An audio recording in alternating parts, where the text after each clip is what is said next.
lifting ng end ng SSA ng July 22. Dahil wala silang action, granted. Ibig sabihin, may permit kayo. Ano ngayon yung tenor ng permit? Kung ano nakalagay sa application sa harap ng batas ng pagbansa. So, ganun yung premise. Pangalawang violation, International Covenant on Civil Rights. Yung pangatlo, yung violation sa batas mismo. Hindi pwedeng harangan. Una-una, legal yung rally dahil may permit. Ano ba yung pag-water cannon? Violation ulit yan dun sa processes kung paano dispersals. Ang nakalagay dun is, pag merong commotion, negotiate with the leaders. Tapos kapag nagtuloy yung commotion, negotiate with a warning. At pag nagtuloy ulit, saka lang i-push dispersal. Dito walang negotiation. As in the past. Ganun din na nangyari noong 2013, bigla na lang tinulak sa disperse. So, sa pagkahalatan, violation yan ng human rights. So, yun ang basis. Yung pangalawa, yung violation dun sa karapatan ng dalawa, especially ng bata, paggamit ng standard. Maraming pagkakataon at kadalasan ang pulis ang nagkakaso sa mga release sa zona. Ano ang naiiba at ano nangyayari ngayon? Well, nakita natin ang nakaraang zona, napakatindi ng paglabag sa karapatang pantao na nangyari sa ating mga kababayan, sa ating mga kasamahan. No, hinarangan tayo, patong-patong na barikada, ginamitan ng water cannon, may mga ginipit na mga tsuper, no, may mga pinalibutang mga komunidad. So, hindi natin maaring palagpasin ang mga paglabag na yan. Hindi po tayo papayag na hindi po managot yung mga opisyal ng Rehimeng Aquino na nagpatupad ng mga mapanupil na patakaran. So itong ginagawa namin ito, paniningil ito, no? Reklamo ito sa mga opisyal ng kapulisan na lumabag sa ating karapatan, na lumabag sa sarili nilang batas. At umaasa kami na yung CHR, dahil nandoon naman sila nung aktual na naganap ang mga paglabag na ito, ay didinggin ang aming reklamo at magkakaroon ng kaukulang hakbangin para panagutin itong mga kapulisan nito.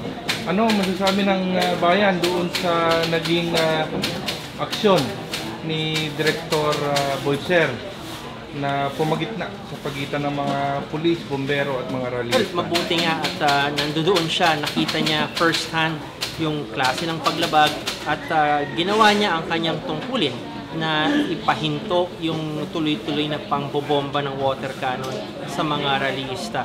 At mainam na rin, no, na nakita niya kung paano nangyari yung mga kaganapan. Ibig sabihin, hindi lang kami ang saksi dito. Ang saksi, yung CHR, saksi ang mass media doon sa mga karahasan na ginawa laban sa mga nagpoprotesta. Si Cristina Palabay po. Perma niyo po ito. Si Antonio Flores. Perma niyo po ito, sir? Okay, sir. Sabay-sabay na lang po, itaas ang mga kanang kamay nyo. Kayo po ba ay sumusumpa na ang lahat ng nakasaad rito ay yung katotohanan at pawang katotohanan lamang? Mike, pakibaba na po. Again, actually, before na kayo po ay tawag nito, magfile ng complaint, may ginagawa na pong investigation. Pinatanong na po o pinuntahan na po yung kung sino yung mga mga bombero na nandun at the time. So, yung mga complainant po, no, they have the right to file directly that case to the Office of the Ombudsman if they think na mayroon pong sapat na batayan para kung ang sa tingin nila ay talagang nalabag na po yung karapatan nila, pwede pong idiretso sa Office of the Ombudsman.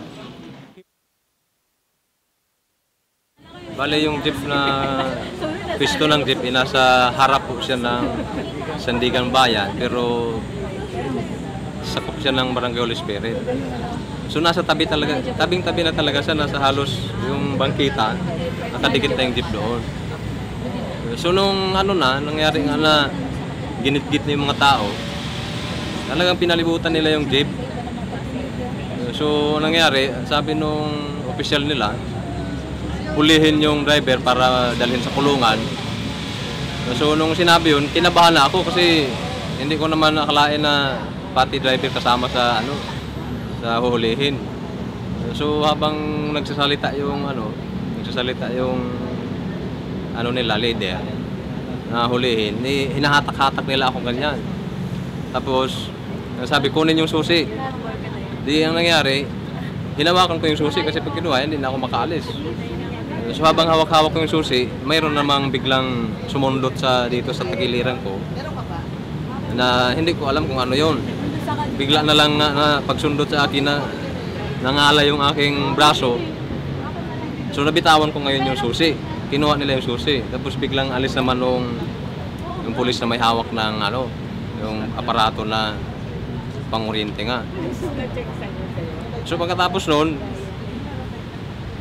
yun nga, gusto nila akong ibaba nga para dalhin nga daw sa presinto. So humawak nga ako doon sa manubila. Hinahatak-hatak nila ako ito. Sumigaw naman na sabi niya, "Wag niyong hatak-hatakan si papa ko kasi aalis naman kami." So pagkatapos noon, mayroon pang isang pulis na nagsabi na, "Ayaw mo bang bumaba dyan? Baka hatawin pa kita ng yantok eh." Karapatan ng mamamayan. Ipaglaban! Karapatan ng mamamayan. Ipaglaban!